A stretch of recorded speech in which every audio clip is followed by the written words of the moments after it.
Hi everyone! Hi mga lalabs! For today's video, dahil birthday natin, magluluto tayo ng bam-e, pansit, bihon, ano pa bang tawag dyan, basta sa amin is bam-e po yan. So dahil birthday ko ngayon, ayan, yan lang po talaga ang ating handa.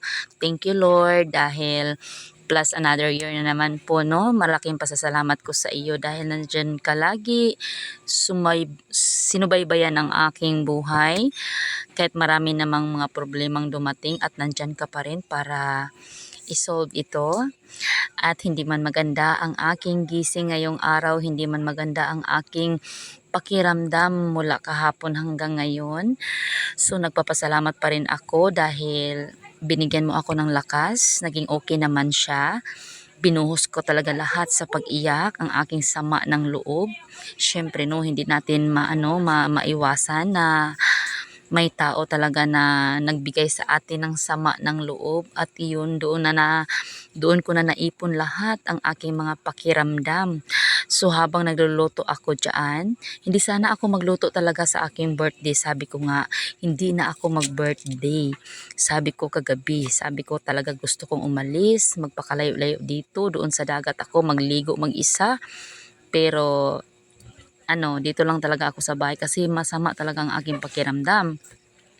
So ayan na ang aking niluluto. So ang aming hinahalo sa aming bihon ay lang yung tempura at saka yung squid ball. So wala po kaming karne. So ayan, nilagyan ko na siya ng pampalasa, syempre ang pamintang durog. Nasa loob pala kami nagluto mga lalabs, no? So ang nilagay pala talaga ko dyan is pamintang durog, oyster sauce, chicken cubes at saka toyo. Ayan, yan lang po talaga ang aking nilagay. Ayan. So dyan talaga kami nagluluto sa loob, no? Loob ng bahay kasi wala na po kaming gasol. Nanghiram lang ako sa mama ko ng kaniyang yung unay na lutuan. So ayan na, pagkatapos nating magisa lahat at matimplahan, lagyan natin ng tubig. Syempre ganun talaga ang pagluto. At hindi ko pa siya pinapakulo, nilagay ko na ang pansit, ang bihon para siya ay lumambot na kasi hindi ko yan binababad sa tubig para lumambot. So, gusto ko dyan talaga siya maglambot sa tubig sa kawali na talaga siya. So, ganyan po talaga ang aking paraan sa pagluluto ng bihon. O, diba? So, ganyan lang. Antayan lang natin na lumambot yan kasi matigas po yan. At saka medyo okay naman ang aking pakiramdam. Kaya nagluto talaga ako mga lalabs, no? Ayan, nilagay ko na ang bagyo beans, carrots at saka sayuti. So ayan. Kasi lumambot na po yung bihon. Tingnan nyo naman, naubos na ang kanyang tubig. So ayan. So ako talaga ang magluluto kasi sabi nila pag ako ang magluto, maano siya ba, charis lang ha.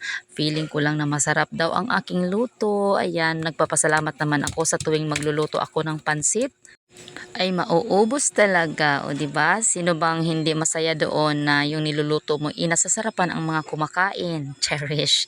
So ganyan lang talaga ang aking paraan sa pagluluto, no? Tingnan niyo naman, nandyan kami sa loob ng tindahan at pagkatapos ko palang napaano lahat, ayan, nilagay na natin ang pansit, yung fresh Mickey. So, di ba? Kaya tawag namin dito sa akin niluluto is bam-e kasi may pansit, may bihon at may pansit. So, pinagsama-sama siya. O, di ba? Ayan. Halo-haloin nating mabuti para na ay makakakain na kami. So, hindi po talaga ako nag prepare kanina kasi nga sabi ko sobrang sakit talaga ng aking ulo sa pag-iyak ko talaga kagabi mga lalabs. Uy, hanggang sa umaga hindi pa ako natapos sa kakaiyak pero okay na ako ngayon. Uminom na ako ng gamot, nawala na yung sama ng loob ko kasi binuhos ko na lahat sa pag-iyak. So ganun lang pala mga lalabs, pag may problema kayo, iiyak nyo lang ng iiyak, talagang mauubos lang din yan. So ayan ang ating niluluto. Happy birthday to me. Thank you everyone sa mga nag-greetings.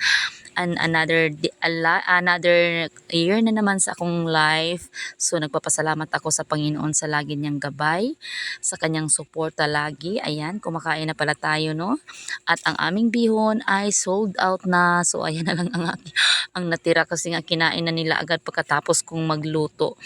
Nga akala nila maghanda-handa talaga ako, no? Pero hindi talaga ako naggunok.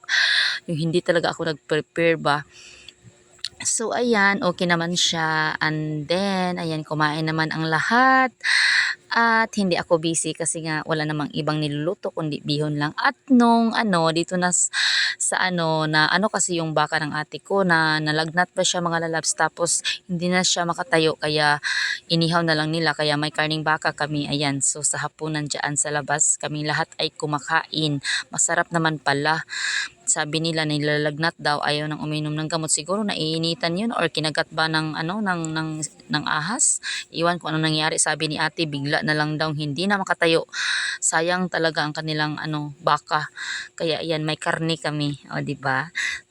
So yun lamang po ang kaganapan sa aming buhay ngayon dahil birthday ko, hindi naman kami busy-busy. So thank you everyone for watching. Bye bye.